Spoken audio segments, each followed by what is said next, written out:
ఈ రోజున ఒక స్త్రీ వచ్చి రచ్చ రచ్చ చేస్తుంది. ఖచ్చితంగా ఇలాగే చేస్తుంది.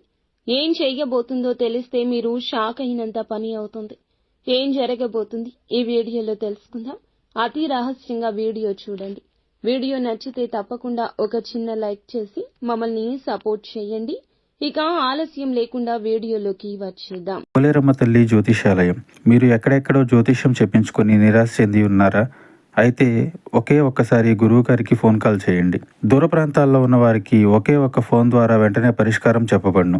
మీ ముఖము, ఫోటో, చేయి, పేరు, వయస్సు, గోత్రం వాట్సాప్ చేయండి. ప్రేమ, పెళ్లి, ఉద్యోగం, రాజకీయం, విదేశీ ప్రయాణం, ధనం నిలకడ లేకపోవడం, భార్యాభర్తల మధ్య గొడవలు, ఆస్తి తగాదాలు, అప్పుల బాధలు, స్త్రీ పురుషులకు పర్సనల్ గా ఎలాంటి సమస్యలున్నా పరిష్కారం చూపబడును. గురూజీ రామరాజు గారు. Phone number 9701875831. ఈ రోజున మీ ఇంటికి వచ్చే స్త్రీ స్నేహపూర్వకంగాను లేదా ఏదైనా పని మీదను మరేదైనా ఉద్దేశ్యంతోనూ రావచ్చు. ఆ స్త్రీ రాక వల్ల కుటుంబంలో వ్యక్తిగత జీవితంలో కూడా ఒక చిన్న కలకలం, అనుమానం, పెడార్థాలు, కొత్త ఆలోచనలు పుడతాయి. ఈ రోజున చంద్రుడు 1వ స్థానంలోని గ్రహస్థితిని ప్రభావితం చేస్తున్నాడు.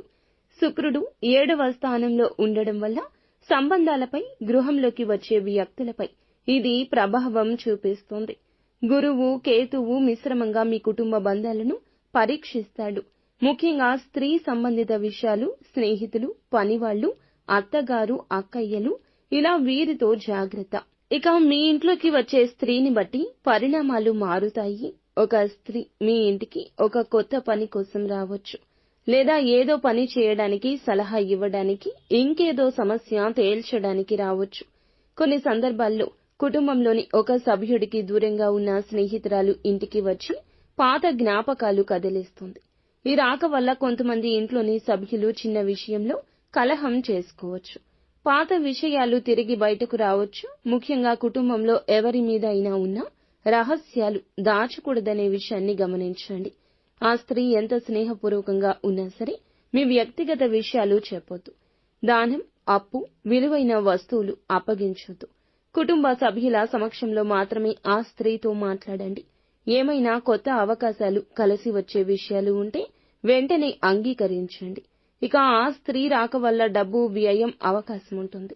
ఎవరైనా డబ్బు అడిగితే ఇస్తే తిరిగి రావడం కష్టమవుతుంది. ఒక్కోసారి స్నేహం పేరిట లేదా గుణపాఠం చెప్పి డబ్బు అడగొచ్చు. అందరితో కొంచెం దూరంగా ఈ రోజు ఉండడమే వాస్తవంలో బ్రతకండి. దుర్గామాత లేదా కాలభైరవ స్వామి యొక్క ఆరాధన బలమిస్తుంది.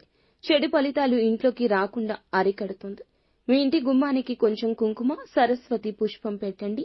ఓం దుర్గాయై నమః అనే మంత్రాన్ని 27 సార్లు జపించండి. ఏమైనా అనుమానాలు ఉంటే ఆ స్త్రీ ఇంటికి వచ్చిన తర్వాత అలమేలు మంగమ్మ స్వామి లేదా దుర్గామాతకు హారతి ఇవ్వండి. మీ ఇంటి చుట్టూ సువాసన గల గంధం దీపాలు వెలిగించండి. ఆ స్త్రీ వెళ్లిన తర్వాత తులసి చెట్టు చుట్టూరా 3 ప్రదక్షిణలు చేసి గోమయ్య దీపం పెట్టండి. ఏమైనా అపశకునాలు జరిగితే శివతాండవ స్తోత్రం చదవడం చాలా మంచిది. ఈ రోజు మానసికంగా ఓర్పు చాలా అవసరం.